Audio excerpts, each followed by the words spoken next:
Hi, my name is Wiliam Schaeffer, and this is an amazing true story on assassination in Sparta and the 27 Club.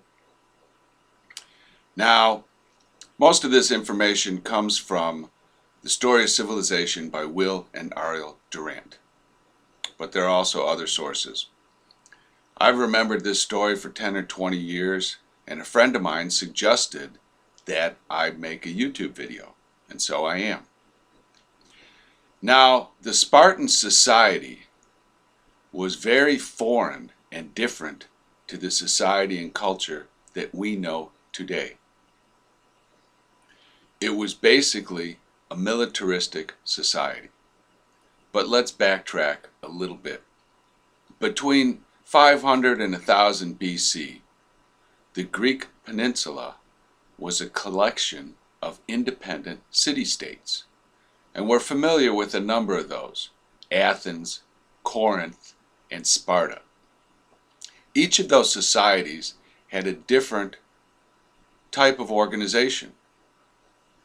They were related in culture, but there was variance between them. Athens was very affluent and very popular. It had the temple, it had a lot of philosophy and thought. They invented democracy. But Sparta was totally different. Sparta was a military dictatorship, basically. But let's backtrack. Around 2000 BC, the Greek peninsula was populated by a people that the Spartans called Helots, H-E-L-O-T-S. And the Helots were really the indigenous original inhabitants of the Greek peninsula. Sometime between 2000 BC and 1100 BC, there was an invasion from Scandinavia and the steppes in Central Asia. And this coincided with a number of invasions of Aryan peoples at the same time. They invaded the Greek peninsula, they invaded the Mideast, they invaded Persia, and they invaded India. And there was a mass invasion by the same culture group of all these areas. Now, in Greece, the invaders became basically the ruling classes. And in Sparta, they became the 10% that called themselves Spartans. They were the Spartans. The 90% of the population that lived in Sparta were Helots, or slaves. They were just the slaves, the servants. And they were imprisoned and trapped by this invasion. Now, Sparta had a very militaristic society. And they ate in a dining hall. And the men slept in a men's dorm, and the women slept in a women's dorm, even if they were married. And the only career for a Spartan boy was to become a soldier. And his training consisted entirely of preparing him to be a soldier. Now the Spartans were known through history as being very valiant and brave soldiers. The Stand of the 300 is a tribute to their bravery and their fighting ability. Now, here's the interesting story.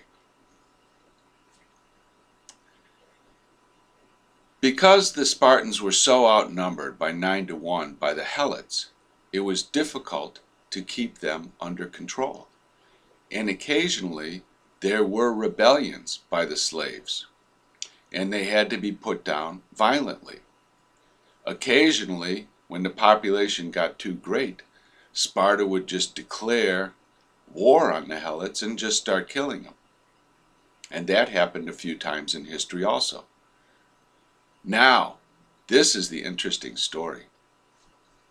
Apparently, Sparta had a secret policy that is pretty well known today. And it was based on the idea that if the Helots had no leaders, then it would be much more difficult for them to have an uprising or a rebellion or cause problems against their servitude. So this plan was devised by the Spartans.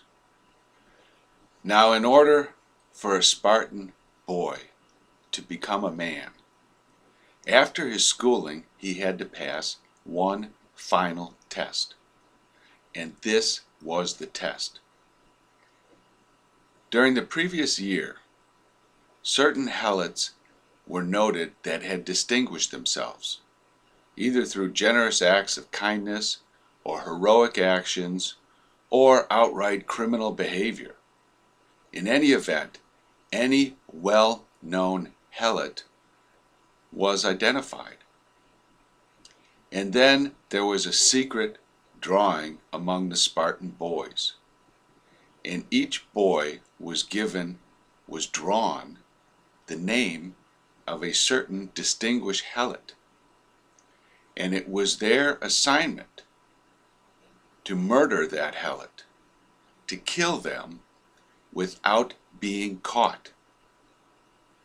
And if they could successfully kill or assassinate the distinguished Helot, then they could become a man and a Spartan soldier. Now, the reason this was done was to remove all the distinguished people from the slave class, to remove anyone who might be a leader.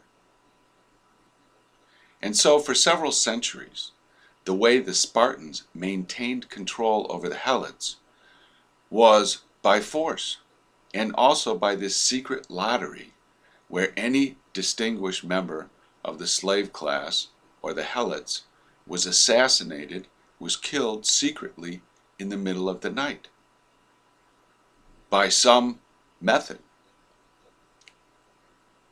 And then when the death was reported, the boy could become a man and a Spartan soldier. And this was one way that the Spartan ruling class maintained such control over the slave class of the Helots.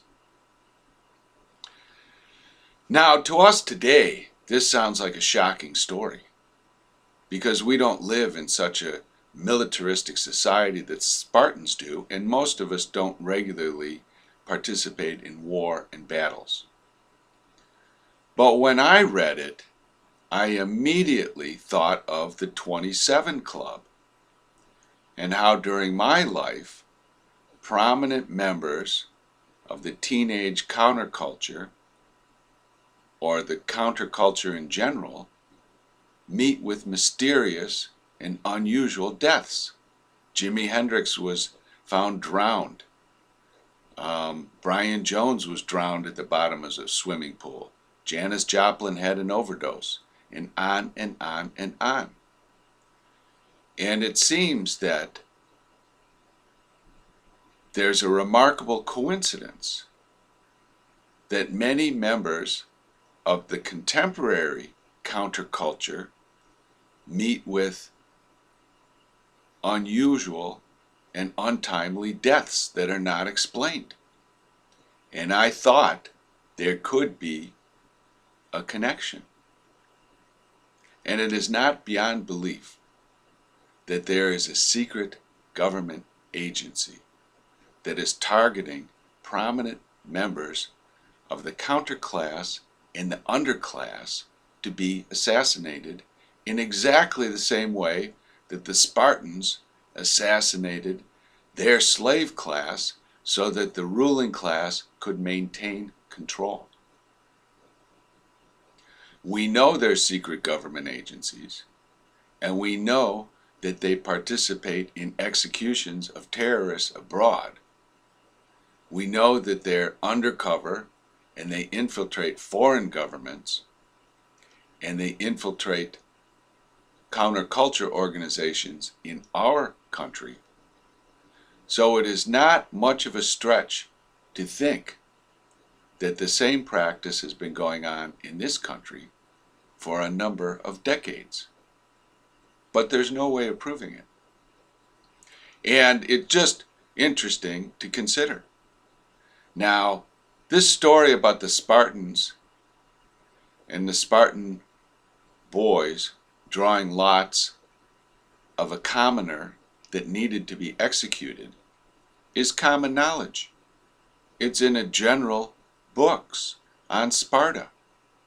Anyone who has an academic background and an interest in ancient cultures would discover this.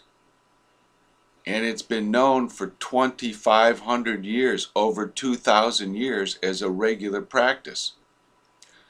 So it is not impossible that the people that design the workings of the secret spy agencies are also familiar with this practice.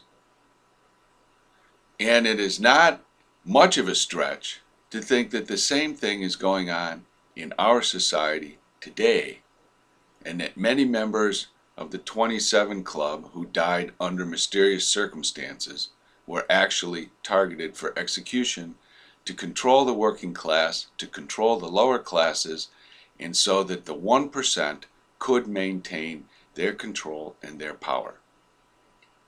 Something to think about. We'll never know.